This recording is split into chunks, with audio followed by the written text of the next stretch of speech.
오늘 본문에서 세례 요한은 바리새인들에게 나는 그리스도도 아니고 엘리야도 아니고 그 선지자도 아니고 그저 소리일 뿐이다 라고 대답합니다. 그러면 이 대답을 들은 바리새인들은 도대체 너와는 비교조차 할 수 없을 만큼 대단하다는 그분이 누구냐, 어디에 계시냐 하고 질문하며 관심을 기울였어야 마땅합니다. 그러나 바리새인들은 그러지 않았습니다. 그들은 그리스도를 가리키고 있는 세례 요한에 대해서는 깊은 관심을 가지면서 그리스도 그 자체에 대해서는 관심을 기울이지 않았던 것입니다. 이들이 세례 요한에게 찾아가 질문을 던지며 대화를 나누기까지 했으면서도 예수 그리스도를 찾고 만나지 못했던 것은 자신들이 소유하고 있는 것들, 힘과 권력, 기득권, 욕심, 자아, 자기애 이런 것들이 그들의 눈을 가리우고 있었기 때문입니다. 그들은 하나님을 섬기며 하나님을 사랑하는 자들인 것처럼 보였지만 실상은 자기 자신을 사랑하고 섬기는 자들이었던 것입니다. 우리도 이럴 가능성이 있다는 것을 늘 기억해야 합니다. 여러 신기한 현상과 특별한 일들에 대해서는 관심을 가질 수 있지만 그 신기한 일들이 가리키는 분에게는 관심이 없을 수 있는 것입니다. 대표적으로 오병이어 사건에서 이 주제가 잘 드러나고 있습니다. 오병이어 사건은 매우 놀랍고 특별한 기적입니다. 10,000명이 넘는 어마어마한 수의 사람들이 작은 도시락 하나로 모두 배부르게 먹고도 남았습니다. 그러나 여기서 중요한 것은 오병이어 사건이 가리키는 것이 무엇인가 하는 것입니다. 예수님께서는 내가 생명의 떡이다 하는 것을 사람들이 알기 원하셨습니다. 그러나 사람들은 예수님을 보지 못하고 그저 떡을 먹고 배불러서 예수님을 따릅니다. 달을 가리키는데 손가락만 보고 있는 것입니다. 집으로 돌아가라고 집을 향해 손가락을 펴고 계속해서 가리키는데 손가락만 보면서 손가락만 잡으려고 하는 것입니다. 만일 우리가 예수 그리스도의 가르침과 그분께서 주시는 축복에 관심을 기울이면서 말씀과 예배로부터 오는 위로와 기쁨, 기도응답과 여러 가지 유익들에는 관심을 기울이면서 그분 자체에는 관심이 없다면 우리는 바리새인들과 똑같다고 할 수 있습니다. 예수 그리스도를 증거하기 위해 외치는 그 소리 앞에 나와서 이게 무슨 일인지 질문하고 또 질문하면서도 정작 그 소리가 증언하는 예수 그리스도에게는 나아가지 못한다면 이것만큼 비참한 일은 없을 것입니다. 요한의 증언에 대한 바른 반응은 요한의 손가락에서 시선을 돌려 요한의 손가락이 가리키는 예수 그리스도를 바라보며 예수 그리스도께로 나아가는 것입니다. 우리에게 주신 성경의 증언들을 통해 점점 더 예수 그리스도께로 가까이 나아가는 복된 우리 모두가 되길 축복합니다.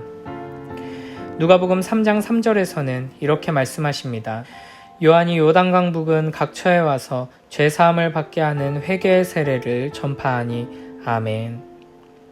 요한복음에서는 세례 요한의 회개 촉구에 대해서는 자세히 나오지 않지만 다른 복음서에서는 세례 요한의 가장 중요한 사역이 회개를 촉구하는 것이었습니다. 세례 요한에게 사방에서 온갖 사람들이 몰려들었는데 세례 요한이 지치고 힘든 사람들에게 위로의 말을 전해줘서 사이다처럼 속이 뻥 뚫리는 증문즉답을 해줘서 배고픈 이들을 먹여주고 병든 이들을 고쳐줘서 사람들이 잔뜩 몰려온 것이 아니었습니다. 오히려 세례 요한은 하나님의 진노의 심판을 선언하고 회개를 촉구하며 무서운 말들을 쏟아내었습니다. 누가복음 3장 7절부터 10절 말씀입니다.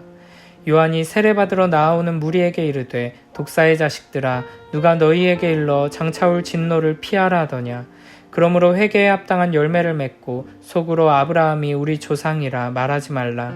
내가 너희에게 이르노니 하나님이 능히 이 돌들로도 아브라함의 자손이 되게 하시리라. 이미 도끼가 나무 뿌리에 놓였으니 좋은 열매 맺지 아니하는 나무마다 찍혀 불에 던져지리라. 아멘. 독사의 자식들아 라는 말은 무시무시한 욕이며 저주의 말입니다. 너희는 하나님의 자손이 아니라 사탄의 자식들이다 라는 의미입니다. 세례 요한은 사람들에게 너희는 하나님의 진노를 피할 수 없다. 너희는 더 이상 아브라함의 자손이 아니다. 이미 도끼가 나무 뿌리에 놓였다. 하나님의 심판이 임했다. 이런 말들을 하는데 이상하게 사람들이 계속 몰려들었습니다.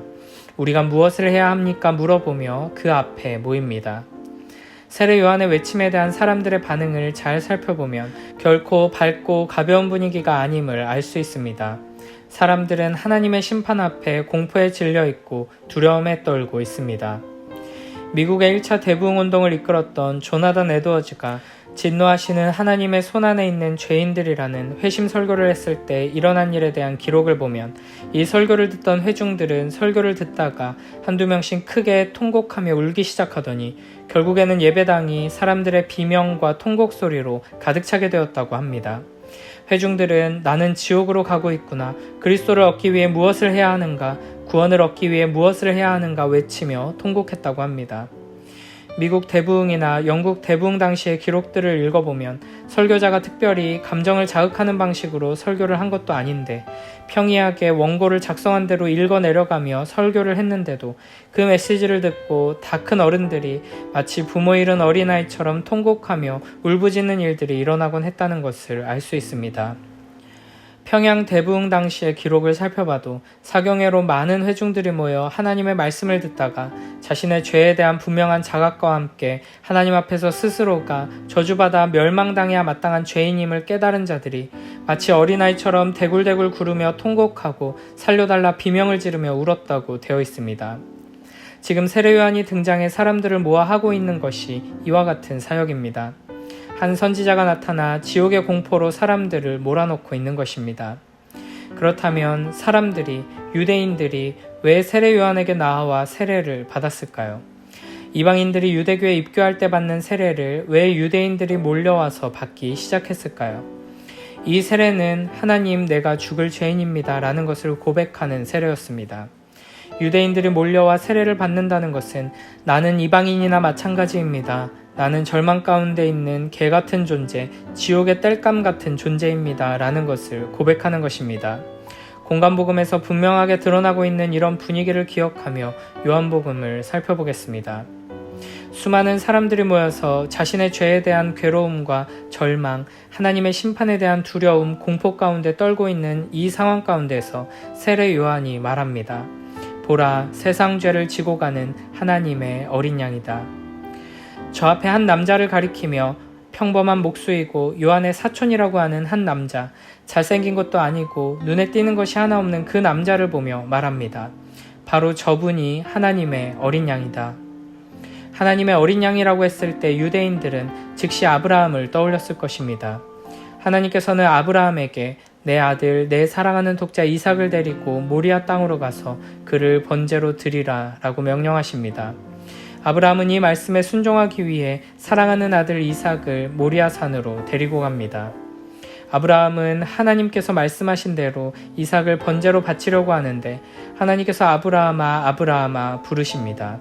그리고는 하나님께서 예비하신 순양을 주십니다. 창세기 22장 13절 말씀입니다.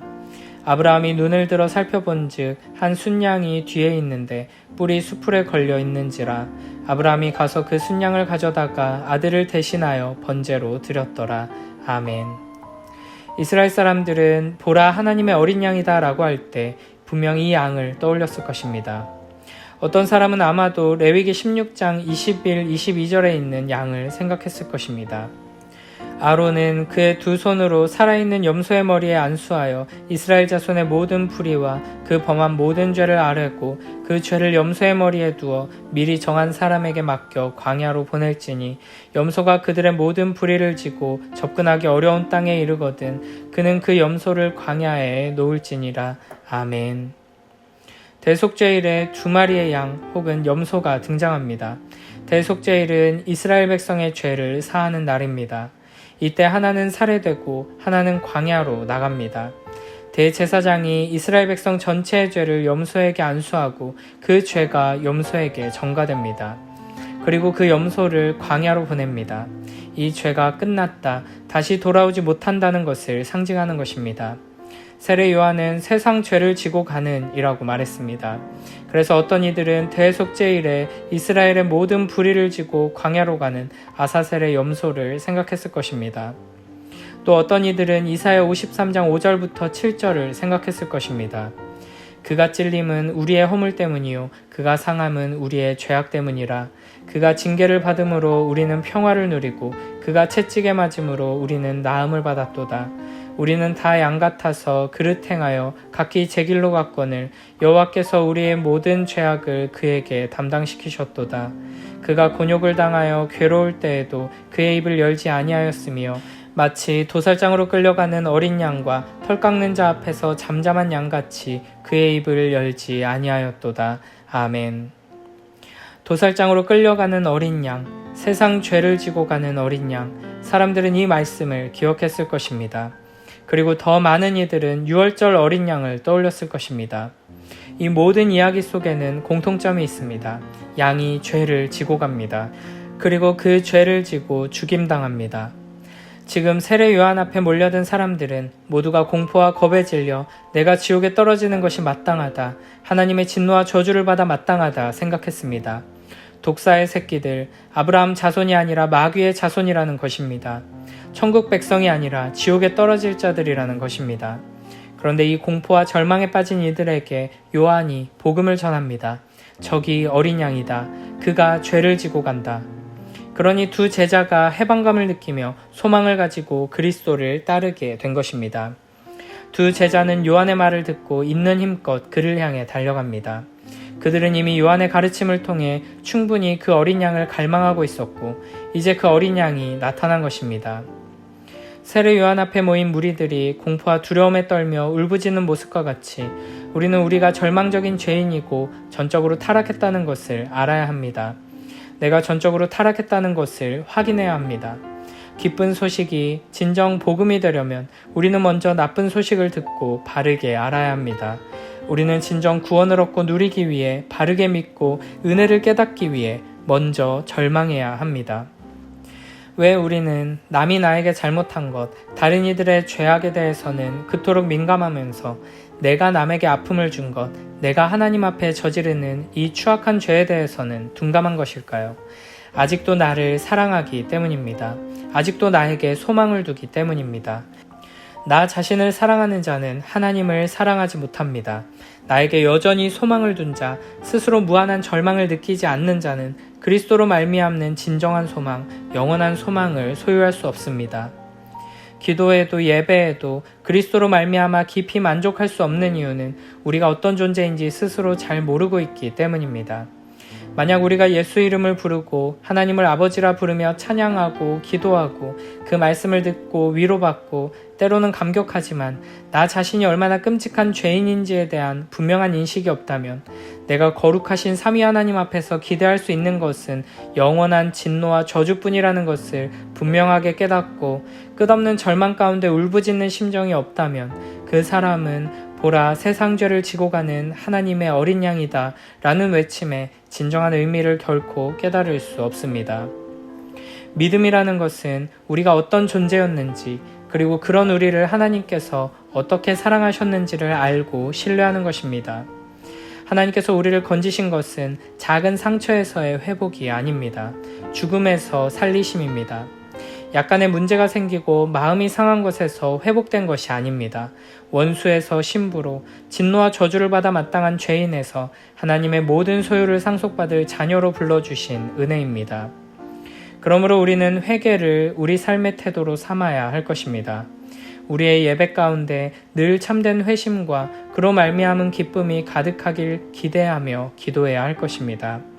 우리의 삶 가운데 참된 회심과 그로 말미암은 기쁨이 충만하길 주님의 이름으로 축복합니다.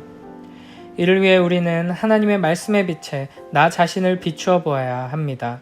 오늘 내가 저지른 죄, 실수, 연약함을 회개하는 것에서 나의 존재 자체를 하나님 앞에 회개하는 태도를 가져야 합니다. 죄로 말미암아 타락한 우리의 비참한 처지가 얼마나 절망적이었는지, 이런 우리가 받았어야 했던 하나님의 영원한 진노와 저주가 얼마나 무서운 것이었는지 우리는 기억해야 합니다. 그리고 그 절망을 딛고 그런 역겹고 끔찍한 죄인인 우리를 위해 일하시는 하나님을 바라봐야 합니다. 우리를 사랑하셔서 그 아들을 내어주신 하나님의 은혜를 붙들어야 합니다. 보라, 세상 죄를 지고 가는 하나님의 어린 양이다. 이 놀라운 복음이 우리의 유일한 소망, 참된 위로, 영원한 찬양이 되길, 진정한 회심과 그로 말미암은 기쁨과 참된 평안이 우리 안에 넘치게 되길 주님의 이름으로 축복합니다.